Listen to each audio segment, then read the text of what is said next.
Hello, I'm Dr. James Biddle. Welcome back to Future Doc, the TV show. My disclaimer of this is that this is simply an educational program. It's not intended to diagnose or treat any individuals. If you want to be diagnosed or treated, you need to go actually see a doctor and be a patient. What we're doing in this TV show is covering a series of health topics.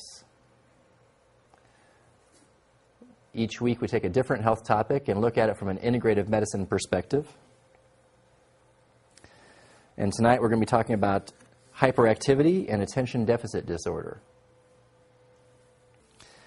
We used to have ADD and then ADHD, or hyperactivity. Those have now been lumped together basically under the same diagnosis, but they split them into the attention deficit hyperactivity syndrome as mostly attention deficit, or that's mostly hyperactivity. It's thought to be a neurobehavioral disorder, focusing with inattention, and then hyperactivity and impulsivity, and we'll look deeper at that. And it's defined by having a significant functional improvement. That means that these kids or adults are not doing well in their life in some way or another. If you're a completely successful person in life, then you should not be diagnosed with ADD or ADHD. It's only when you have some problem meeting the requirements of your life that you get a diagnosis. And what we've seen over the last 15 to 20 years is a dramatic increase in diagnoses of ADD and ADHD, and also a dramatic increase in pharmacological management of this. In the years of 1990 to 1993, ADHD outpatient visits increased from 1.6 to 4.2 million visits per year. So that's a threefold increase over just 3 years. It tripled. During those same visits, 90% of children were given prescriptive medication of stimulants for their ADD or ADHD, and 71% of those were methylphenidate. In those same years, the amount of methylphenidate tripled also from 1,700 kilograms to over 5,000 kilograms that were ingested. The stimulant prescription prevalence by 1997 was 6% in urban America and 7% in rural America. That means that 6 to 7% of the population of our children are currently being given prescription stimulant medications that are as strong as cocaine, and that is a felony. If you were to take them and take them away from your child and take them yourself, you could go to a federal penitentiary for that crime. What's gone wrong? One is that we're having overdiagnosis and we're having misdiagnosis. ADHD is a clinical diagnosis. There's no lab test you can do to confirm it or to refute it. It's simply looking at a child and using clinical judgment to say this kid has a diagnosis of ADHD or they don't. And there's no known cause and no known cure in conventional medicine. So therefore, all these medications are doing are suppressing the symptoms. There's being no attention at all being paid to the underlying cause of this epidemic. So this is an epidemic. People talk about this possibly being genetic, and there certainly are genetic determinants. Just like in many diseases, you can have a genetic predisposition for something, but it doesn't mean it's the genetics that's causing disease. It's uncovering that genetic weakness through environmental insults and environmental stimulation that actually causes the disease. Because you don't have an epidemic of genetics. Genetics don't change in a population rapidly. It takes tens of thousands of years for genetics to change in a population. It doesn't happen over 3 to 5 years like we're seeing a tripling of this diagnosis occur. So these are the criteria for ADD and ADHD according to the DSM-4. So you have to have 6 or more of the following ones for inattention, and you have to have them for at least 6 months. So often fails to give close attention to details or make careless mistakes in schoolwork, work, or other activities. Often has difficulty sustaining attention in tasks or play activities. Often does not seem to listen when spoken to directly. Often does not follow through on instructions, and fails to finish schoolwork, chores, or duties in the workplace, not due to oppositional behavior, like what I have, or failure to understand the instructions. Often has difficulty organizing tasks and activities. often avoids, dislikes, or is reluctant to engage in tasks that require sustained mental effort, such as schoolwork or homework. Often loses things necessary for tasks or activities, like toys, school assignments, pencils, books, and tools, is often easily distracted by extraneous stimuli, and is often forgetful on daily activities. Now, does anybody here have any of these challenges? And what does often mean? Does often mean once a day, once a week, 10 times a day? How do you define often? It doesn't give you criteria here of what often means, does it? So this is very, very subjective. This is not a scientific sort of approach.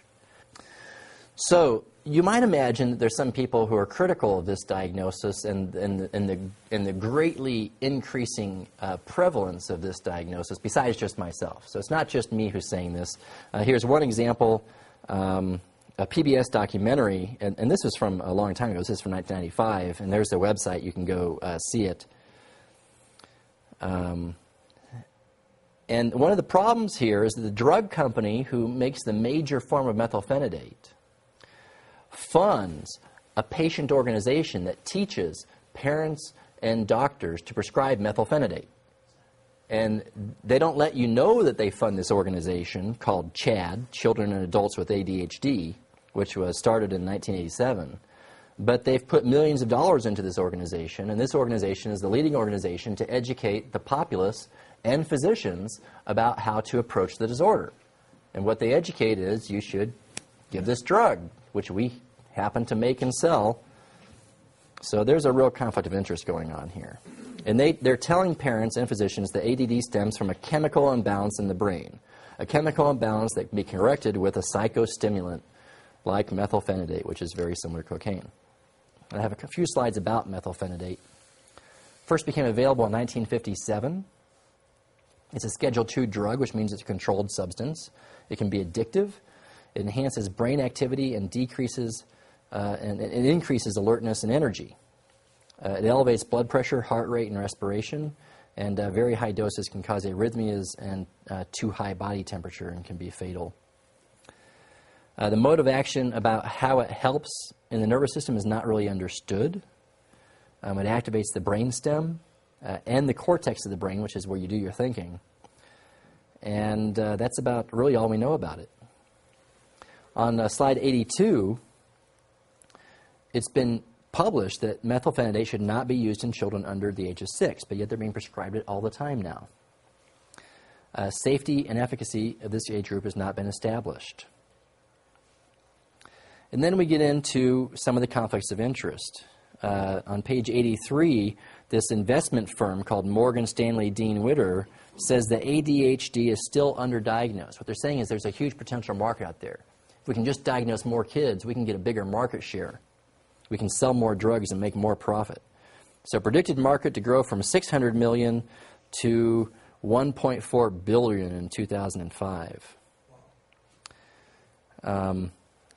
In just 9 months in 2007, they sold $270 million worth of this stuff. So you can see why there's a big push to sell more. On slide 84, we see that over 200,000 children over a 5-year period have been prescribed this. You can get just as good of results giving nutritional products, which are cheap, safe, legal, and get just as good a behavioral improvement and may actually partially reverse the underlying causes of the ADHD if those underlying causes are due to deficiencies of vitamins, minerals, essential fatty acids like we've seen, or due to toxicities like we've seen they're related to, and we can get rid of those and correct them. So in this particular study, 20 children were either 10 children were given the methylphenidate, 10 children were given the dietary supplements, and they both improved in their audio and visual performance and their attention. They did just as well as each other. So in winding down on slide 96, this is again Charles Gant, the MD, PhD, which, by the way, New York State took his medical license away for doing this type of stuff.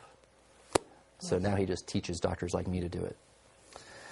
So dietary supplements included the vitamins, minerals, phytonutrients, which means plant-based nutrients, amino acids, essential fatty acids, phospholipids, and probiotics, just like we've been talking about. The findings support the effectiveness of food supplementation treatment in improving attention and self-control in children with ADHD and suggest that food supplement treatment of ADHD may be of equal efficacy to methylphenidate treatment.